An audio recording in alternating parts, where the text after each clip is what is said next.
Au sommaire de cette édition, à Sakassou, Madou voit son champ de maïs dévasté par les intempéries.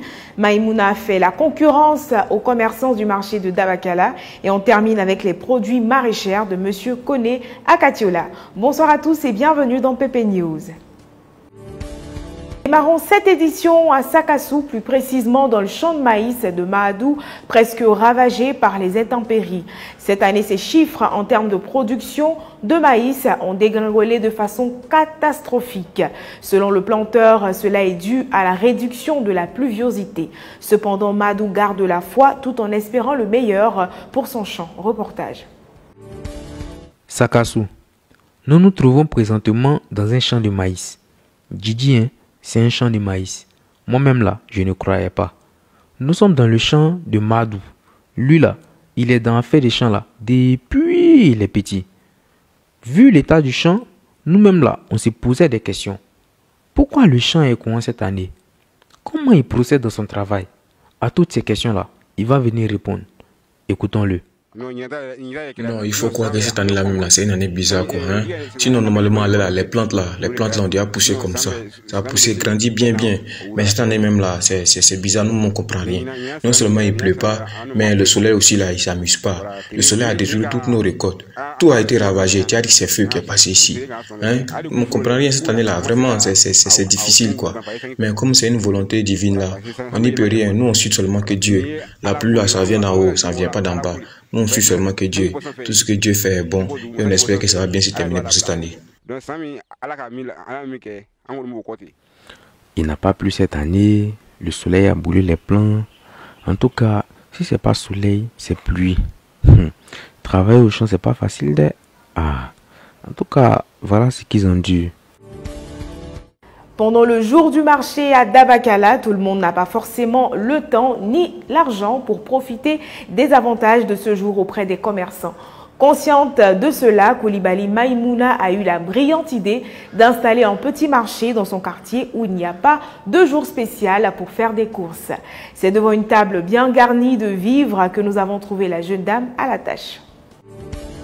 Ici à Dabakala, là, si le mercredi est considéré comme jour du marché, là, chez Koulibaly Maïmouna, là, il y a marché tous les jours. Grâce à son petit coin installé devant sa cour, là, les familles qui n'ont pas pu faire leur achat le mercredi, là, ils peuvent avoir l'esprit tranquille. À première vue, tu as pensé que non, c'est pépère tranquille. Mais là, faut l'avoir fait palabre avec ses clients, palabre de monnaie.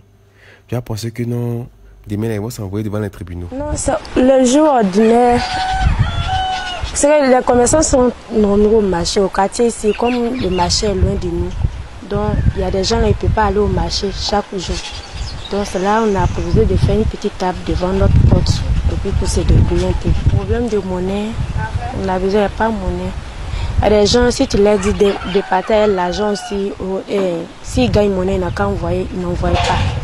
Donc, notre meilleure solution, c'est pour garder leur monnaie ici. Après, si on gagne, ils viennent chercher. Il y a un contrat qu'on est en train de faire avec les gens des petits villages, on vend les glaces là-bas parce qu'eux n'ont pas de courant. Koulibaly Maïmouna, femme au foyer, très observatrice. Elle a déjà l'idée de ravitailler les villages environnants d'Abakala qui n'ont pas d'électricité en glace.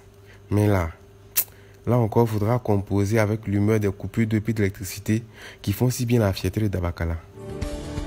Direction la commune de Katiola, chez le spécialiste des produits maraîchers.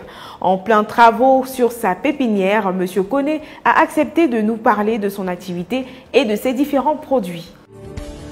Souvent là, à cause de certaines circonstances de la vie là, tu es obligé d'abandonner les études pour te concentrer sur autre chose.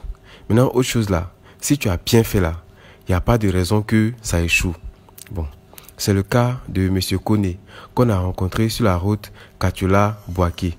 Lui là, quand on parle de maraîcher là, c'est un expert dedans. Quand on parle de tomates, aubergines, piments sambon, il n'y a pas de secret pour lui. On allait le rencontrer pour vous. J'ai fait d'abord la pépinière, comme vous le constatez. Il y a deux planches. Il y a le piment sambon, que l'on fait d'un côté. Tout à l'heure, je viens déjà de laisser un peu vraiment les plantes bien se développer. Il ne faut pas que la paille reste dessus toujours. Voilà, donc elle doit bien se développer, donc on enlever la paille dessus. Et l'autre côté, c'est l'aubergine. Cette catégorie d'aubergine vient de Ferté. Voilà, il y a des frères sénifaux là-bas qui font de cette variété. Bon, ici on appelle ça le klongbo. Je ne sais pas comment ici, qu'est-ce qu'il y a quel nom, il y a d'autres scientifiques là-dessus, mais nous, ceci c'est le klongbo.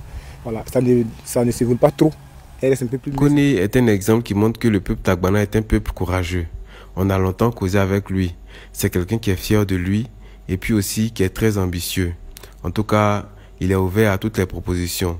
Tant que ça concerne affaire de maraîchage seulement là, lui il est partant.